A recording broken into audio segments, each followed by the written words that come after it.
Baik, kita lanjutkan. Saya ke Pak Arianto. Pak Arianto, kita berbicara sekarang mengenai prosedurnya seperti apa. Dan tadi itu ada tekanan, ada pernyataan yang bersayap. Jangan-jangan ini pernyataan dari pihak kepolisian ini kemudian bukannya memperterang kasus ini, menambah terang benderang, tapi kemudian ini menjadi ramai. P21 ini sudah atau belum sebenarnya? Baik, terima kasih. Saya ingin merangkan proses ya. Yang namanya P21 itu adalah proses daripada suatu penyidikan ya, yang kemudian akan dilanjutkan kepada penuntutan. Polisi sebagai penyidik itu apabila menerima laporan, maka dia akan mengumpulkan semua berkas, mengumpulkan semua keterangan saksi, barang bukti dan sebagainya, yang semuanya itu kemudian dituangkan di dalam berkas perkara namanya. Dan kemudian apabila berkas perkara itu sudah lengkap, maka akan diserahkan kepada penuntut umum. Penuntut umum kemudian akan mempelajari apakah ini berkas ini sudah lengkap apa tidak. Apabila penuntut umum itu merasakan ini kurang, maka dia akan kembalikan pada penyidik. Teorinya itu setelah 14 hari penyidik itu harus mengembalikan kepada penuntut umum untuk melengkapi kekurangan itu tadi. Oke, 14 hari ya? Ya, 14 hari itu. Tetapi berdasarkan pengalaman saya itu 50 tahun jadi polisi, 30 tahun jadi penyidik itu ya, sejak KUHP itu diresmikan itu dulu ketentuan mengenai bahwa 14 hari itu harus dipenuhi dan kemudian dikembalikan kepada JPU ya, jaksa penuntut umum itu hampir tidak pernah itu. Biasanya lebih, kadang-kadang tidak terpenuhi dan kemudian kasusnya ngambang itu. Itu sudah biasa terjadi. Tapi itu aturan tertulisnya? Aturan tertulisnya ada, harusnya dikembalikan. Cuman sayangnya aturan tertulisnya itu di dalam KUHP tidak ada sanksi. Kalau lebih dari 14 hari itu apakah kemudian berkas ini daluarsa atau apa, itu tidak ada sanksinya. Meskipun di sekarang ada KUHP dan KUHP sekarang baru. pun begitu, KUHP yang baru sekarang ya, itu juga begitu.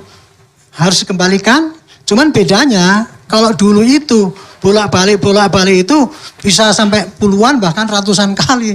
Kadang-kadang sampai 3 tahun kasus itu nggak bisa selesai ya itu ya. Saya pernah nangani kasus ini, kasus Kuda Tuli itu contohnya itu. Itu 3 tahun nggak selesai bolak-balik. Nah itulah kelemahan daripada KUHP yang lama. Dengan KUHP yang baru itu kemarin sudah diperbaiki.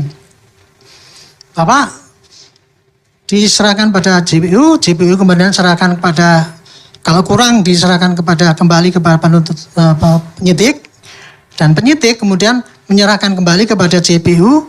Kalau JPU menganggap ini kurang, maka jawabannya adalah dilakukan gelar bersama di tempat penyidik dengan menghadirkan semua yang pihak-pihak yang tertentu lah gitu, untuk menentukan apakah kasus ini nanti akan dihentikan apa diteruskan. Kira-kira solusi daripada KUHP yang baru itu kemarin untuk menghilangkan bolak-balik perkara itu dan sudah bisa menuntaskan perkara dengan lebih jelas gitu, itu diatur seperti itu. Tapi sayangnya aturan yang baru dalam KUHP ini pun tidak ada sanksinya itu kalau lebih daripada 14 hari nggak sampai. Nah kemarin yang terjadi kan kayak gitu ya, sampai lama itu, sampai berapa 30, 40 hari itu dan sebagainya itu. Itulah yang terjadi kemudian. Nah kemudian saya akan beralih kepada kok kemarin ada isu P21. Yang saya dengar itu ya waktu itu ada press release seperti saya sampaikan kepada Pak Roy tadi, press release untuk kasus yang lain-lain. Tapi tiba-tiba ada orang tanya, Pak mengenai kasus ini gimana sudah P21? Seingat saya Pak Krim itu menjawab gini, kami sudah berkoordinasi dengan kejaksaan dan mendapatkan keterangan dari kejaksaan bahwa kami tidak perlu menyampaikan kembali surat-surat yang diminta untuk melengkapi itu gitu. Nah saya pikir ya, mengapa Pak di Krim hanya ngomong gitu ya? Itu tadi kalau Pak Roy dibilang terpaksa gitu ya, ini Pak Roy tekanan ya, ada dalam tekanan. Nah itu karena dia ditanya oleh publik kan, sudah P21 belum gitu kan. Padahal ya untuk mengungkapkan bahwa surat ini P21 apa tidak itu bukan kewenangan daripada Krim karena itu kewenangan dari jaksa penuntut umum. Makanya Pak Krim waktu itu ya menurut perkiraan saya ya, saya mantan penyidik ya, dia hanya bisa ngomong gitu, ngomong apa yang terjadi, Tapi dia nggak berani bisa mengatakan sudah P21. Hanya dijanjikan bahwa tidak perlu melengkapi lagi. Tapi itu bisa kita baca dengan P21 tidak? itu. Tidak perlu melengkapi berkas lagi. Begini Bu, saya tidak butuh itu apa P21 apa tidak ya Bu. Tapi itulah yang terjadi. Sekarang berkas itu ya kan masih ada di tempatnya CPU. Oke. Tapi bedanya ya dengan KUHP yang lama itu yang namanya koordinasi antara penyidik dengan CPU. Kalau dulu kan kaku sekali itu koordinasinya, hanya berkas di sini dipelajari kemudian kirimkan ke sini lagi dipelajari dan sebagainya. Sekarang tidak. Koordinasi itu bisa dikatakan dilakukan dengan elektronik macam-macam lah itu. Mediumnya banyak itu ya. Jadi koordinasi dengan jaksa antara jaksa dengan penyidik itu sangat tinggi sekali. Nah, jadi dengan pemberitaan itulah maksimal yang bisa disampaikan oleh Pak Krim itu tadi. Itulah kondisinya seperti itu. Oke. Dia tidak perlu menyampaikan lagi hal-hal yang baru, berarti ditafsirkan bisa P21 kan. Tapi dia tidak berwenang untuk mengatakan P21 karena kewenangan untuk menyatakan P21 kan surat dari jaksa. Ya. Model P21 itu adalah surat dari jaksa yang isinya menyatakan bahwa berkas lengkap, silakan serahkan kembali berkas yang lengkap yang semua itu beserta alat buktinya diserahkan pada tahap kedua. Itulah kira-kira ini Bu. Jadi gambarannya ya. Kenapa kok Krim lama sekali itu kan gitu ya. Selama ini ya maklum ya. Itu berkas kan buktinya aja ada 700 kan. Ada ratusan ya. Apalagi ada kemarin ada perubahan yang tadinya dituntut semua jadi satu, itu kemudian ada yang RJ dan sebagainya, sehingga kan berubah lagi kan. Setiap berkas itu katanya sih karena tebel-tebel Bu, jadinya makan waktu panjang. Jadi itu juga dimaklumi juga oleh jaksa mungkin ya. Itulah yang terjadi. Jadi kenapa Pak Dirkrim itu tidak melakukan P21 dan sebagainya, karena memang itu bukan ranah dia. Dan kelihatannya ya, saya tambah lagi tadi kenapa kok jadi lama ya. Kemarin Pak Dirkrim itu memberikan juga, menyatakan begini, kami sudah meriksa atas desakan daripada para tersangka, minta melakukan lapor pembanding. Sudah dilakukan lapor yang di BRIN, lapor yang di UI, lapor yang di POM. Dan semua ternyata mereka tidak mempunyai kewenangan untuk itu, kapasitas.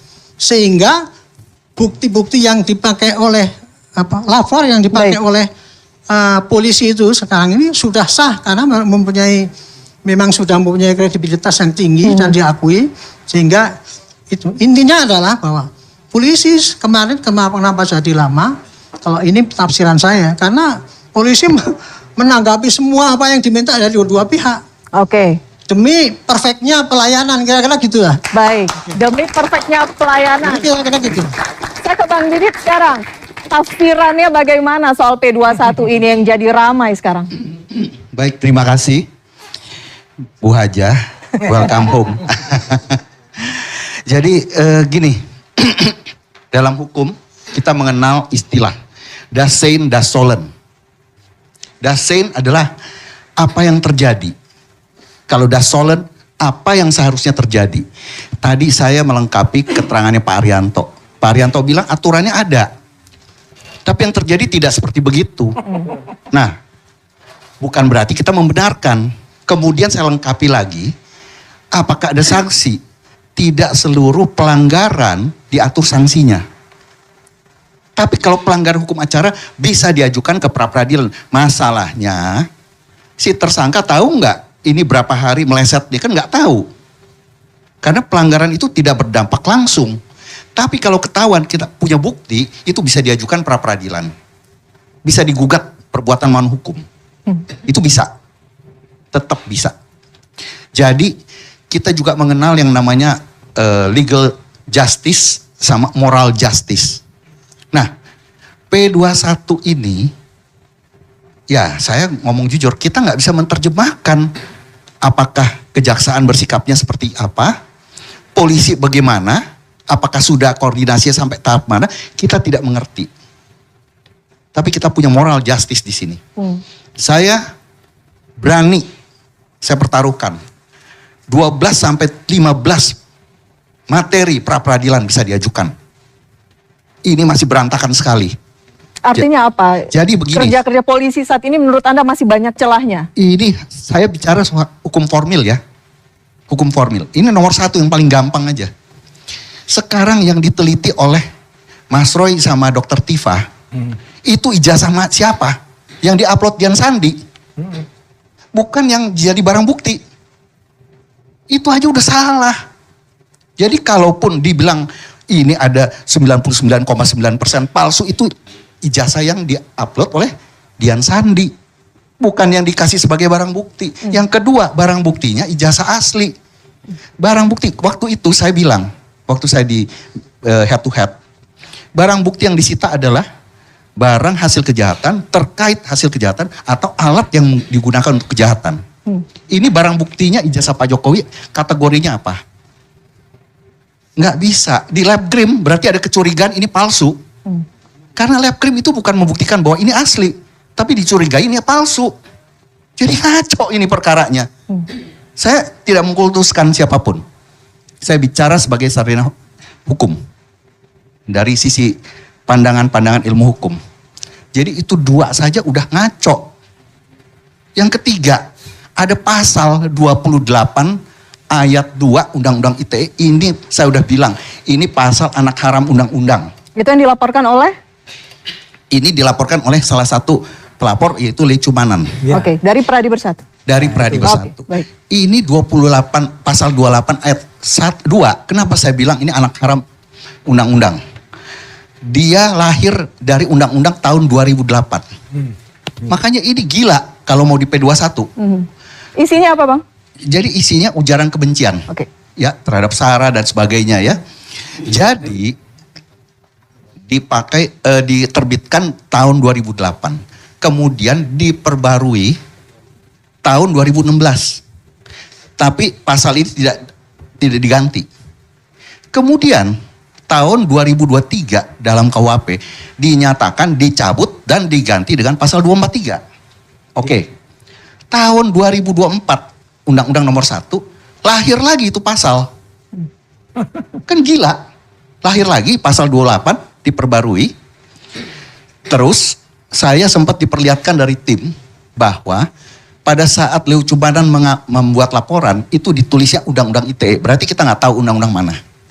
Kemudian penetapan tersangka menggunakan Undang-Undang nomor Lecumanan ya. Oke, terima kasih.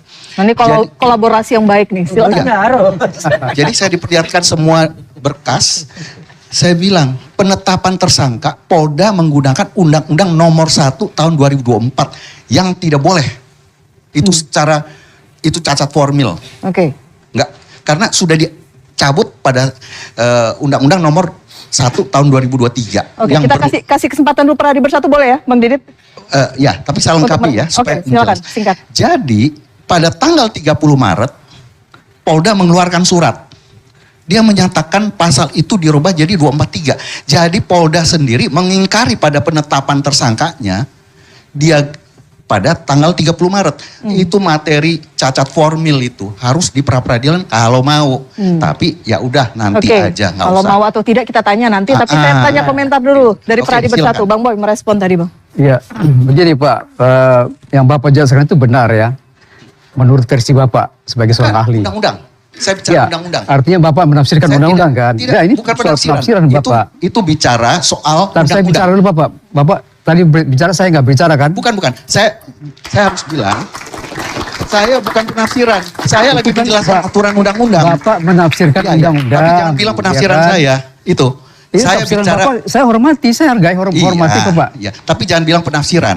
Saya tidak menafsirkan. Saat ini saya tidak Bapak menafsirkan. bukan penafsiran apa yang Bapak bicara, itu tafsiran Saya semua bicara Pak. soal undang-undang.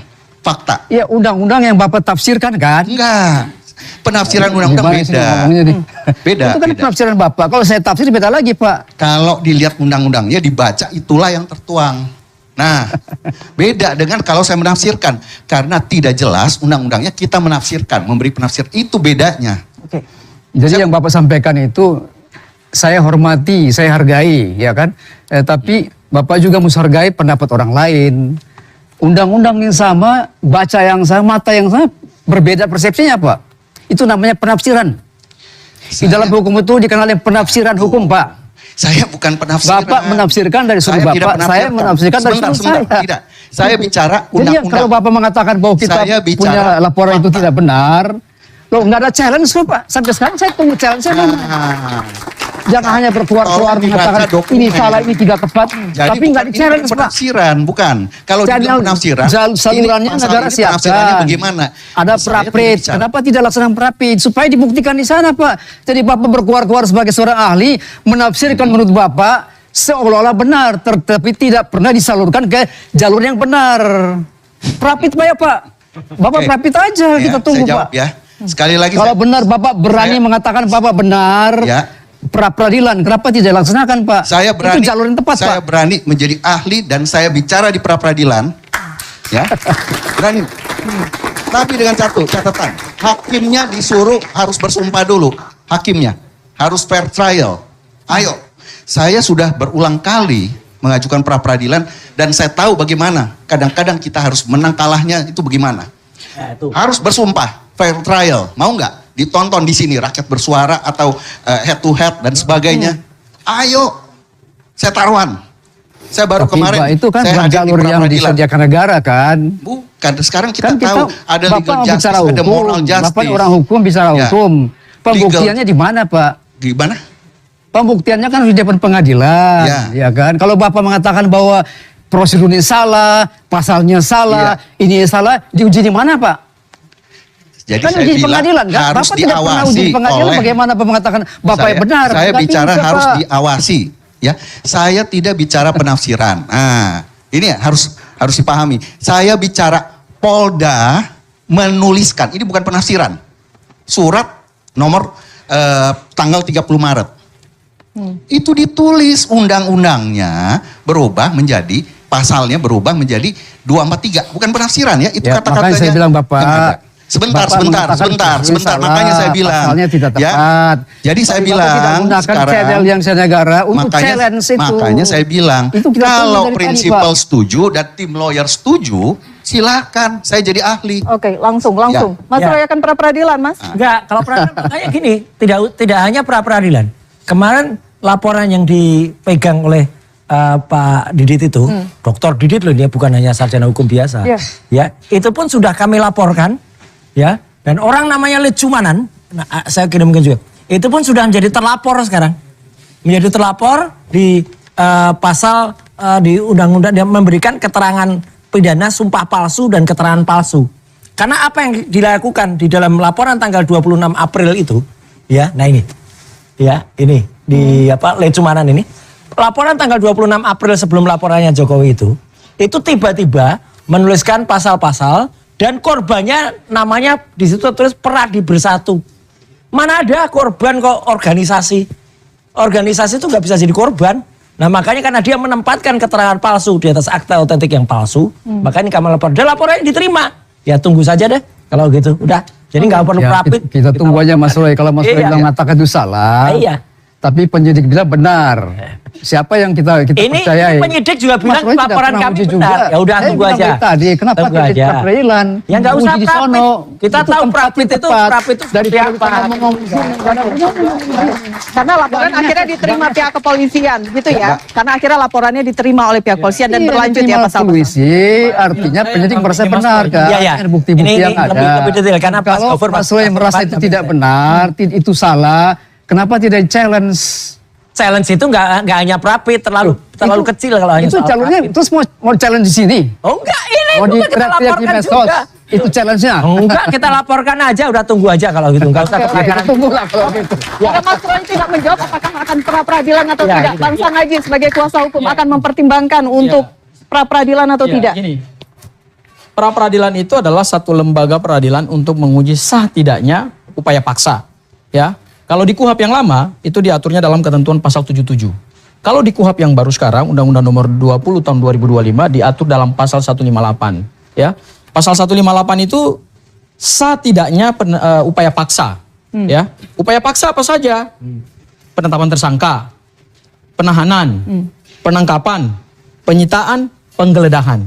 Dulu di pasal 77 KUHP yang lama, sah tidaknya itu hanya upaya paksa tanpa penyitaan dan penggeledahan. Karena sudah ada putusan Mahkamah Konstitusi bahwa pra-peradilan itu kewenangannya diperluas, maka diterjemahkan dalam pasal 158 KUHP yang baru, termasuk di dalamnya adalah penyitaan dan penggeledahan. Gini, lembaga pra-peradilan ini memang tricky. Ya, tricky itu dalam arti selalu menjadi pasal bemper daripada penyidik ketika menetapkan orang sebagai tersangka melalui prosedur yang tidak jelas, prosedur yang melanggar hukum, maka selalu dikatakan begini, challenge saja nanti di pra-peradilan. Saya bilang bahwa sebetulnya lembaga pra-peradilan ini adalah lembaga yang selalu digunakan untuk memberikan permisif atau apa ya istilahnya, itu cara penyidik atau penuntut umum untuk membenarkan kewenangannya ketika kewenangan itu sebenarnya melanggar hukum. Tapi selalu kemudian challenge-nya adalah Anda pra-peradilan dong, Anda pra-peradilan dong, Anda pra-peradilan dong, gitu kan? Seperti yang disampaikan oleh Boy Kanu, ya abangku ini. Sekarang begini, apakah pra-peradilan itu adalah jawaban? Saya ambil contoh yang hal yang sederhana adalah terhadap laporannya Mas Roy. Di Polda Metro Jaya terhadap salah satu anggotanya dari Boy Kanu, Bang Boy Kanu, yaitu Lecumanan. Ini wakil. Ya, wakil ketua ya Mas Roy ya. Lecumanan melaporkan suatu peristiwa pidana yang sebenarnya peristiwa itu tidak ada. Nah, itu hanya khayalan seorang pelapor. Ya, dan kemudian itu dituangkan dalam LP. Apa khayalan pelapornya? Kalau kita baca LP-nya Lecumanan pada tanggal 26 April, ya 4 hari sebelum Pak Jokowi membuka laporan, itu yang dia laporkan 2 pasal. Pasal 160 penghasutan dan pasal 28 ayat 2 Undang-Undang ITE terkait dengan ujaran kebencian. Jadi bukan pokoknya ijazah, bukan. Pokok ijazah itu baru dilaporkan oleh Pak Jokowi didampingi oleh para kuasa hukum. Tetapi pada saat dibuka oleh Pradi, peristiwa pidananya bukan itu yang dilaporkan, penghasutannya yang dilaporkan dan ujaran kebenciannya. Pertanyaan kita adalah, apakah peristiwa itu benar? Nah, kami setelah melihat LP-nya Lecumanan dan kami kaji bersama Mas Roy, kami temukan bahwa ada suatu konstruksi hukum yang istilahnya kalau saya bilang itu menghayal. Ya, ketika Lecumanan dan Pradi Bersatu mengatakan bahwa penelitian ijazah Pak Jokowi oleh Mas Roy, Dr. Tifa dan Rismon saat itu ketika masih menjadi pejuang, ya hari ini sudah menjadi bagian dari kekuatan Jokowi ya. Kok bisa korbannya adalah Pradi Bersatu? Saya sampai hari ini masih mencari apa dasar hukum dan bagaimana doktrin hukumnya gitu loh. Gini, di dalam ilmu hukum, ini ilmu yang sangat dasar ya. Kita akhirnya jadi belajar lagi tuh ya. Di dalam ilmu hukum, subjek hukum itu kan cuma 2. Pertama ada yang disebut dengan naturally person atau pribadi kodrati, yaitu seorang pribadi yang dilahirkan oleh Tuhan, ya. Dan di dalamnya dilekatkan hak dan martabat, nama baik, ya. Dan kalau ada serangan terhadap harkat dan martabatnya maka dia melaporkan orang. Makanya ada pasal pencemaran nama baik, fitnah. Itu kalau manusia. Ya. Tetapi juga ada satu subjek hukum lain yang diciptakan oleh hukum. Namanya reh person atau pribadi hukum. Pribadi hukum itu adalah suatu organ hukum yang diciptakan oleh undang-undang, tetapi dia bukan seperti manusia yang punya harkat dan martabat. Dia hanya memikul hak dan tanggung jawab dalam lalu lintas hukum perdata. Dia bisa melakukan perbuatan hukum, bisa digugat perdata, bisa menggugat perdata, ya kan? Tetapi untuk dia menjadi korban, apalagi dalam suatu peristiwa pidana, ini konstruksinya yang salah. Makanya kemudian kami challenge Boy Kanu dan kemudian Pradi Bersatu. Ketika Anda melaporkan bahwa ada penghasutan, ada ujaran kebencian dan korbannya adalah badan hukum, yang badan hukum itu tidak punya perasaan, tidak punya tension, tidak punya ambisi, tidak punya naluri, tidak punya pikiran, kok bisa menjadi korban dari suatu hasil penelitian ilmiah gitu loh. Artinya yang ingin saya katakan bahwa konstruksi hukum yang dibangun oleh Boy Kanu, Pradi Bersatu, ini kan konstruksi menghayal gitu loh. Sayangnya kemudian diterima LP-nya. Dan ketika LP-nya diterima, Mas Roy tidak ditetapkan sebagai tersangka dalam pasal penghasutan. Ditetapkan sebagai tersangka dalam pasal 28 ayat 2 Undang-Undang ITE. Makanya kemarin pada saat kami laporkan dengan pasal 394. 394 itu rumusan deliknya adalah seseorang memberikan suatu keterangan palsu di dalam suatu akta autentik. Dan kemudian keterangan palsu itu merugikan kepentingan orang lain. Kok bisa ada suatu keterangan bahwa peristiwa pidananya organisasi terhasut. Oke. Kemudian dilaporkan Mas Roy. Mas Roy jadi tersangka. Oke, Bang Loh, Sangadi ini langsung konstruksi di-challenge. kayak apa Bang- ini? Itu yang kami bilang adalah ini sayangnya Bang Boy tidak bisa langsung di-challenge. menjawab ya. Jadi Ke Bang pra-peradilan. Sangadi, kan Anda sudah berkuar-kuar ini berapa banyak kali menjelaskan Enggak, hal yang Anda sama. bantah aja, Oke. bantah argumen saya Ya, secara sebentar, saya ilmiah. bicara dulu. Bantah, ayo bantah. Saya menunggu bantah Anda Saya secara bicara dulu. ilmiah. Dia bicara saya diam. Silakan Bang Boy. Bantah argumen Ya, saya secara jadi ilmiah. kalau Anda mengatakan bahwa begini, begono, menurut teori yang Anda pahami, saya hormati, saya hargai. Tapi persoalannya adalah barang ini sudah jadi dan Anda ini tersangka loh. Alasannya itu aja sudah jadi. Dengar dulu. Salah gimana? Dengar dulu, sudah jadi tersangka kan? Loh ya tapi itu bukan Artinya challenge. tahapan-tahapan Polisi apa bisa nggak salah? yang dilakukan oleh penyidik Polisi apa dengan selalu begitu benar? baik Kan sehingga polisi Anda nggak selalu tetap sebagai benar. tersangka Polisi yang kan? korup aja juga banyak. Ya, Polisi yang inilah melakukan Anda sudah Inilah tetap tersangka, artinya organisasi barang itu sudah advokat. Mas Roy, Bagaimana Anda tetap tersangka tidak masuk pada ini? Semua sudah masuk, sudah Ya. terpenuhi semuanya. Organisasi advokat Terpenuhi makanya dia menerapkan tersangka, hukum ya kan? tidak sesuai dengan Saya dunia. nggak pernah challenge Hukum juga. banget ini. Hanya Hayal, Anda ini kan berkuar-kuar, hukum- Anda hukum mengatakan hayal, bahwa nggak ini usah begini pakai salah, ini kata-kata begitu salah. berkuar-kuar. Saya Pasalnya tantang berapa? Anda sekali Saya lagi. aja. berkuar-kuar. Jalurnya di mana Saya untuk menyampaikan memetakan semua itu di mana? Hukum. Iya. Anda bantah secara argumentasi hukum juga. Pakai ilmu, pakai kaidah, pakai doktrin, pakai unsur hukum. Baru kemudian saya terima gitu. Oke. Ya kan Kita begini. kasih waktu dulu ya, biar bisa argumentasi secara hukum, Bang Boy. Jangan ditolak dulu, silakan Bang Boy. Kan kita melaporkan dasarnya ada K108 KUHP lama. Setiap orang yang melihat, mengalami, melaporkan, ya kan? Nah, Pradi Bersatu, anggotanya namanya Lecumanan, itu merasa bahwa kita ini jadi korban semuanya. Loh. Kenapa jadi korban? Karena ini menghasut semua orang, ya kan? Menghasut itu kan formal Menghasut. atau material? Iya, itu nanti di challenge saja. Lah makanya. Yang paling penting saya adalah aja nggak bahwa belajar hukum aja ngerti. semua prosedur kita laksanakan yang baik. Material kita terus terbukti hadirkan materialnya. bukti-bukti, ya kan? Nggak bisa kita hanya bukti delik formal sekarang. keterangan dari keterangan ahli kita sampaikan semuanya dan itu barang ini termasuk artinya terpenuhi unsurnya. Mana? Sehingga penyidik menetapkan Anda sebagai tersangka. Nggak bisa. Nah, sekarang Itu Anda merasa makanya tersangka tapi tidak kita pernah laporkan balik makanya. mengupayakan Ya. upaya hukum yang benar. Nah ini mereka nih. Oke. Kalau saya jadi Mas Roy, saya sudah pecat mereka ini. Kalau saya pecat Karena Anda. apa? Kalau saya jadi Mas Roy, saya tidak akan memilih Anda menjadi kuasa hukum. Iya. Karena apa? Karena apa? Mereka tidak mengupayakan hukum yang konkret. Saya nggak akan hanya pilih berkuar-kuar, lawyer yang ngomong-ngomong tiba-tiba saja. nggak Oke. punya Tapi tidak pernah legalitas, menggunakan nggak jalur punya- yang tepat. nggak punya Oke. legal standing tiba-tiba Mana jalur yang ikut tepat? ngomong. Saya tanya jalur yang tepat mana? Loh iya kan Anda nggak punya Buktinya legal Anda standing di tersangka kasus sampai ini. sekarang kan? Loh bisanya cuma ngomong itu terus. Buktinya mana? Hasil kerjanya mana? Bakar.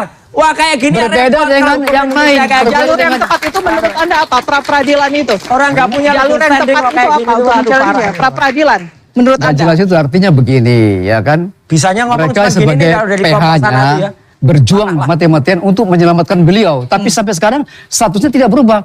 Dibandingkan dengan Rismon, dibandingkan dengan siapa namanya Bang Egi, dengan Haris, itu kan bebas. Artinya apa? Berhasil kan? Nah mereka ini mana? Kerjanya hanya berkuar-kuar, tapi tidak menggunakan jalur yang tepat. Nah kalau Rismon pakai jalur yang tepat, Oke. ada RJ nggak mau. Kita tahu apa yang dilakukan Tapi itu. bentar, Bang Yakub. Kayak gitu. Enggak, Mbak Elvira, saya koreksi dulu Mbak Elvira karena ini Ya. kan menyerang ke kami para kuasa hukum ya. Iya, iya. Jadi tugas seorang Nggak kuasa sopan hukum ini. itu bukan seperti yang digambarkan oleh Pradi Bersatu tadi, oleh Ketua Pradi Bersatu. Tugas seorang advokat adalah memastikan semua proses hukum, baik hukum acara maupun hukum material itu berjalan sesuai dengan aturan perundang-undangan. Tugas kami adalah melakukan check and balance terhadap proses hukum ini. Makanya dari awal kami katakan bahwa proses penegakan hukum dalam perkara ini sudah banyak cacat formilnya. Ya. Saya belum bicara cacat material loh. Ya, karena material seperti tadi dikatakan bahwa ini sudah terbukti. Penetapan tersangka belum belum membuktikan unsur pidana apapun. Ini belum kita buka-bukaan bukti. Apakah bukti-bukti ini bukti-bukti palsu? Yes. Ataukah bukti-bukti asli? Apakah keterangan-keterangan 120 saksi ini adalah keterangan yang punya nilai hukum? Ada persesuaian alat bukti dengan alat bukti lain atau tidak? Itu belum kita buka. Itu belum terang benderang. Ini kan masih alat bukti sepihak dari penyidik. Dan itu bukti sepihak dari penyidik didapatkan dari kuasa hukumnya Pak Jokowi. Kita belum melakukan pendalaman terhadap material, itu satu hal. Yang kedua, dari sisi hukum formil. Tadi Pak Arianto sudah katakan, di dalam KUHP itu sudah dijelaskan bahwa tenggang waktu dalam konteks penyidikan tambahan berdasarkan P19 itu, baik di KUHP yang lama maupun di KUHP yang baru, itu sudah ditentukan. Saya ambil contoh, ya. Kalau Anda baca pedoman Jaksa Agung nomor 1 tahun 2026 yang baru, dan itu adalah pedoman yang berlaku di internal kejaksaan dan berlaku untuk seluruh jaksa di seluruh Indonesia. Di bab 3, ya, saya mohon Pradi Bersatu sepertinya harus melakukan pengkajian mendalam terhadap ketentuan-ketentuan hukum acara pidana yang baru, Istilahnya setelah lahir belajar kuhap lagi. yang baru, ya. Belajar lagi. Itu di bab 3 terkait dengan koordinasi antara penyidik dan jaksa penuntut umum di poin 495051 terhadap pemenuhan petunjuk P19 tenggang waktu yang diberikan oleh undang-undang pasal 138 ayat 2 KUHP yang lama maupun pasal 61 ayat 3 KUHP yang baru, junto pedoman Jaksa Agung nomor 1 tahun 2026 hanya 14 hari. Oke. Adakah konsekuensi hukumnya? Hey, Ada. my brother. Dulu saya belum selesai. Oke. Konsekuensi My brother, itu hukumnya teorinya. adalah Nanti akan dilanjutkan Itu usai jeda. teorinya, brother. Akan dilanjutkan usai jeda. Kami harus break dulu. Kami juga mengundang Anda, Head, Indonesia untuk mengajukan pertanyaan kepada narasumber yang hadir malam hari ini. Kami jeda dulu, kami akan kembali.